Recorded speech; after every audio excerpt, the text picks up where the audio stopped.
So I went to the Sheep and Wool Festival, and the words, "I do not need any more yarn or wool and I won't be buying anymore," did come out of my mouth. And then I found this fleece, and I was like, there was tons of fen. Apparently there's a lot of fen here in Vermont. And I was like, no, I've had fen. I don't want anything to do with fen. I've had plenty of fen. I have fen in the basement. I have a fully processed shades of pretty similar, actually, fen fleece, all processed in the basement that I got years ago and never finished. And it's lovely, but it is what it is, okay? Anyway, I couldn't say no to this. It was, first of all, it was $40, okay? In my defense, it was only $40. And you guys know how expensive yarn is right now. So I could not pass this up. So I want to show you, I washed a bit of it, not all of it. So there's a lot of this dark black, brown to black color. And then there was some mixed colors. So this was the lightest.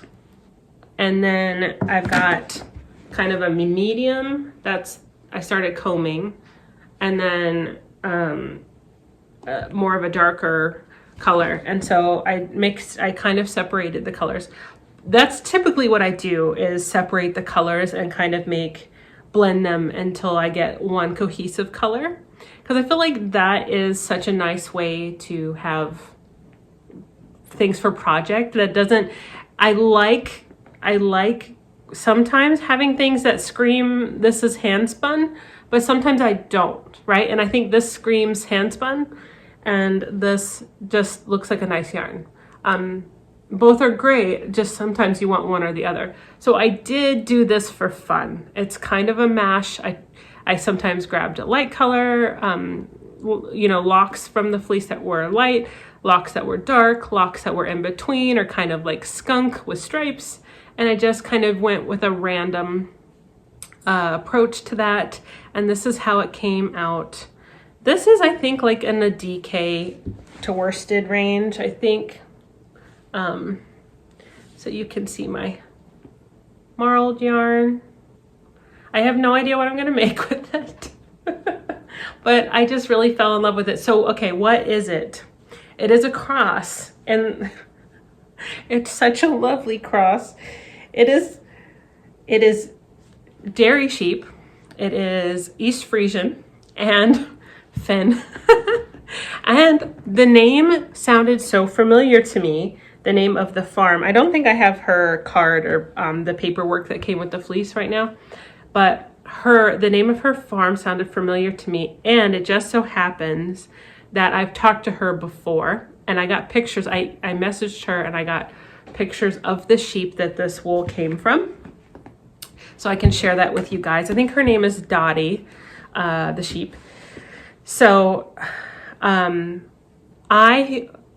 tried messaging her several times, and I think one day I would like to get one of her lambs, either a ewe. I really can't have another ram right now. Like, I don't have the space, and dealing with separating and dealing with the hormones, and they can be really, really aggressive if you have two rams. So having one ram is much easier way to go about things.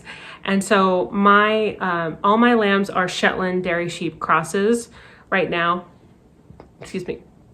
And so anyways, this is dairy sheep and fen cross. And maybe one day down the road, I will get a ewe from her, if not a ram lamb, because she has both beautiful quality dairy animals that are really great are meant for milk. They produce a lot of milk so that you could make cheese and drink it, whatever you want to do. And also her quality of wool is way better than mine. The quality of the dairy sheep that she has have also been bred to have really nice quality wool. So that's something I've been thinking about. But it's not really on the table right now. It's just future thoughts. So I don't know what I'm going to do with this. I have a lot of it. I do think it will be beautiful, whatever it is. It's got silky, soft hand to it. And the locks, I haven't even told you, the locks are really long and beautiful. Look at these kind of like stripy skunk ones. And the crimp is really, really gorgeous. So that's my fleece project. What else do I have to show? I have one crafty Christmas present I want to show, but first I might mention this.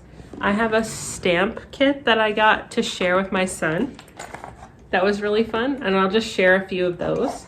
So they have some pre-made designs that you can do. So this ice cream cone, and some of these still have ink. I haven't washed them. There's a Christmas present. We did some stamping on like brown paper to make our own wrapping paper. There's a mitten. So you get the idea. It's really, really cute. It just came with the stamping materials, a red, some red ink, some tracing paper, and the carving tool that you need. So these little kits, there's a bunch of different ones. This one is by Carvis Stamp. Yellow Owl Workshop, I guess. Yellow Owl Workshop is the company. And so you can see some of the designs, I think. Now this oak leaf was from a real oak leaf on our house. We have white oaks. We have several kinds of oaks, but we have white oaks as well. And this was from a real white oak. I just had to shorten the blades on this part because the real leaf was a little bit wider here. So I just shortened that a little bit, but otherwise it's a real oak leaf. And it made such a beautiful stamp. I used both sides because this carving material, it's not terribly expensive, but I just wanted to like use the most of it. So that was a quick one. And this I shared with my son, so we do it together. He just sits in my lap and I think he's going to be a really crafty guy. So he seems to love doing all this kind of stuff with me. Okay. I don't know how much time. Yeah, I have a question mark project. So I've got this wool of the Andes that I bought originally for my husband. I was gonna design something and then, I don't know, got overwhelmed or changed my mind or couldn't figure out what I wanted to do. So I had this worsted weight and then I just wasn't sure what I was gonna do with it. And then last December before I got sick, I think, I had bought a couple new knitting patterns and I bought this one. This is the Siri cardigan. And I started working on it, but then it was going really fast and then I just kind of went to a standstill. So two issues are going on. One, my mind was really struggling. First of all, I've had some really bad brain fog and my brain just isn't what it used to be. It's getting better lately, but for a while I just like was barely functioning, and so having to pay attention to charts where it's like too much changing constantly and you have to really focus, it was just too much. So that was one issue. And then the other issue is I started to doubt if this the weight of this yarn was heavy enough for the gauge and the design. So this has been put on the back burner and I don't know if I'm going to rip it out or not. What do you guys think? It's a cardigan. It's gonna have beautiful cables. Am I being too picky? Because that's definitely possible. Yeah, I just wasn't sure if this weight of yarn was thick enough for this gauge. And a lot of people do mohair with this one, but cost was a concern with that. So I don't know. So that one's been put on the back burner for a while. And then just kind of a simple thing that I cast on recently for some car knitting. I cast on a sock. I thought it was going to be for my son, but the gauge, I realized like I wasn't really working with a pattern or anything. It was just kind of like I want something to do, and I have my husband drove and we had a long car ride, and I was like, I want something to do with my hands and I needed something simple. So I just cast on for the sock, but this is big enough to fit my husband. So it's definitely not going to be a sock for my kid. So I might try to make him some very simple ribbed knit socks. I do want to make my son some more socks. All right, let's see. I want to share this real quick. There is, in my favorites on Ravelry, I found a pattern that I want to make. I think it's called the garden cardigan. I got birthday yarn last year. So last January, about a year ago. My birthday is coming up real quick. I got some birthday yarn in this really pretty kind of rusty pumpkin color. Patagonia Organic Merino in the colorway Cinnamon. So I was looking at the garden cardigan, or I also thought about using the book club cardigan. I think this is a sport weight yarn. But I've been leaning towards the garden cardigan, and I don't want to buy more mohair, silk mohair. It's just so expensive. So I think that's what I will do with this, unless I find a better pattern. That one looks pretty cute, and I like the construction on that one. I'll try to put some pictures of what that looks like. So one more thing, and then I will talk about my health stuff. So I've been looking into doing more sewing. I used to sew a lot. This channel started with me doing sewing projects, and I did some really cool stuff. I made some jackets. I made a 2-piece swimsuit, the Sophie swimsuit. I made some dresses and things, and I used to love sewing, but I took kind of a long break from it. And some of it has to do with fitting. I found it too difficult to fit things to my body type. And some of it was also just my self-esteem. Like, if I didn't feel good about the way I looked, I didn't want to make things for myself, kind of. So, long story short, lately I have been feeling the urge to make some like garments and things. I've downloaded 2 patterns during like the Black Friday sales. One was, I think it's Smell joggers. They're like, they look kind of like sweatpants, but not quite so, like a little nicer than sweatpants, but like exercise joggers or pajama joggers. Because that's kind of simple and easy place to start when I've been away from it for so long. And then also the Tamarack jacket, like a quilted jacket that took the internet by storm. And I found some old notes where I had written down some really fun ideas for like applique ideas and like quilting and the colors, and kind of like a fall themed one with different fall themed motifs or applique, and I forgot all about it, and I was reading it, I was like, oh my god, that's such a cool idea. Like, I thought of it and I couldn't even remember.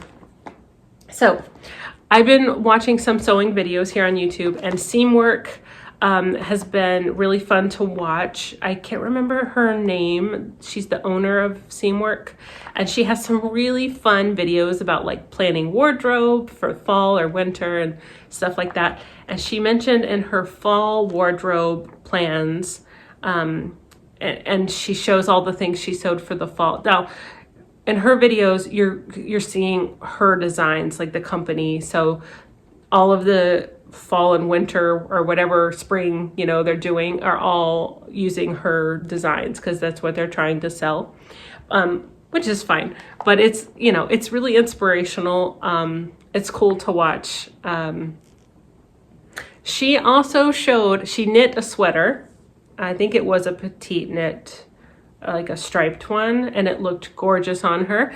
And she made a leather bag, and I was just like, you know, and so I got the exact same color that she did. And at first I was like, I wanted to maybe do a different color. I looked really hard at the green, and then I was just like, I really love the red. So that's the one I asked for Christmas. This is by Buckle Guy Leather Craft Supply Kits. Now, to be honest, you can buy I used to get some, I've had some leather bags that I've had for years from, I think it's Portland Leather Goods, and they're really, really great bags. And during the Black Friday sale, I could have bought a bag pretty darn similar to this for less. But what I told my husband was, I'm a maker, I'm a creator, and I love to make things, and I love to learn things, and I love to do things by hand. And so I'm paying for also the experience to learn these skills and to do something new. And I think that's the fun bit. So if you want to see what this exact bag looks like, I think it's Seamwork here on YouTube, and it was her fall wardrobe. She shows this exact bag, and it's the mini with red leather and red thread. And I got the extra, there's a little burnishing tool in here. It comes with like all the buckles and the straps and all the goodies. So I haven't even opened this yet, but that will be soon. Okay, there's been a bit of a delay, and I'm sorry for that. I wanted to briefly share some of what happened with my health. And the first time I tried doing this, I was just very emotional. And I couldn't really talk about it without crying a lot. So I ended up deleting that. And I hope you don't mind. I have I have a senior dog who's panting. She pants heavy sometimes. It's warmer today. So, although we have snow. So anyway, about a year ago, last December, I had weird symptoms out of the blue. I had stabbing pains in my gut. I had, like, in my lower left abdomen, I had vision changes, pain behind my left eye. I had a dizzy spell, very severe, ended up going to the ER. I had severe high blood pressure, and it was like all these things, like bing, bang, boom. And they couldn't find anything. I kept getting all these different tests. I had so many tests last year: ultrasounds, CT scans, blood tests. It took months and months to find out that I had to push and do my own research and keep saying, like, could it be this? Could it be that? You know. And finally, I pushed to get my antibodies tested for my thyroid, because one of my biggest symptoms was shivering and cold chills. And it's not just feeling a little cold, it was shivering. It was feeling extremely cold. Like I would have an undershirt on, a long sleeve shirt on, a sweater on, a jacket or coat on, a heated blanket on, and I would be shivering. I also had lots of other symptoms. I had some chest pains. I had aches and pains all in my arms. So I wanted to make it a little more brief. I went into super detail last time, and it's I don't want this to be a 20-minute video. So all that to say, I finally got the diagnosis of having Hashimoto's thyroiditis, which is an autoimmune disease, but that's not the only thing that's going on. In fact, I believe that the Hashimoto's could be a symptom of a bigger issue. And I think it's the root cause is my gut health. And I've had a lot of time to think about it. It's been over a year. I think the first symptom that appeared for sure was the stabbing gut pain. And I've kind of hypothesized that what I think happened was I had 2 courses of antibiotics for an infected tooth, and I think that created sort of a dysbiosis in my gut, or it killed off too many of the good bacteria that my body needed, and it just created a perfect storm. So I really had poor health for a while. I was very unwell. I was barely functioning. I was crying all the time. I was scared. First time I talked about this, I was so emotional, just kind of reliving some of what I went through. But I'm also joyful now looking back and knowing that it gets better, and yeah. So I'm working hard. There's still question marks. There's still things I don't have figured out. I still have to be really careful with my diet. There's some things I cannot eat without having pretty bad, severe pain in my abdomen, my gut. So recently I got a consult from a naturopath that suggested that I have SIBO, which is small bacterial intestinal overgrowth. And that was like a light bulb moment for me, because it ticks a lot of boxes. There's a lot of symptoms I have that match that. I also have restless leg syndrome, which I have to take magnesium for, but it doesn't like get better. I just have to keep taking the magnesium or I can't sleep. So I've started following Dr. William Davis. He has a SIBO protocol, and he has what he calls SIBO yogurt, but you can just use it for gut health. You don't have to have SIBO, but he thinks that lots and lots and lots of people have SIBO. But I think maybe mine is severe. So I have a test for it. I haven't, with the holidays and everything, I've been putting off taking it, but I'm pretty sure I have SIBO. And just something is wrong with my gut health.